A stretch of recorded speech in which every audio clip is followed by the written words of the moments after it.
In today's video, I'm going to show you how to create the Spotify logo in Figma in just a few simple steps. This is a quick and easy way to add a clean, professional Spotify icon to your design without drawing it manually.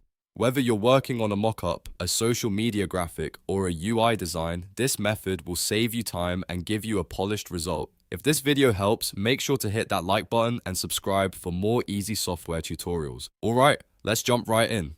First, open Figma and start a new design file. Once your canvas is open, look toward the top menu and click Actions. From there, go to Plugins and Widgets. This is where you can access helpful tools that extend what Figma can do. In the search bar, type Iconify.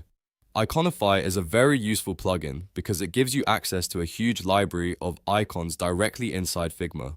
After you find it, run the plugin. Once Iconify opens, use the searches bar inside the plugin and type Spotify. You should see the Spotify logo appear in the results. This is the icon we want to use. Now simply drag and drop the Spotify logo onto your canvas. You can place it anywhere you want and resize it as needed for your design. If you want, you can adjust the color, scale, or position to match the rest of your layout.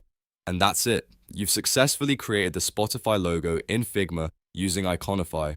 It's fast, easy, and perfect for beginners who want to work smarter inside Figma. If this tutorial helped you out, don't forget to like this video, subscribe to the channel, and turn on notifications so you never miss the next tutorial.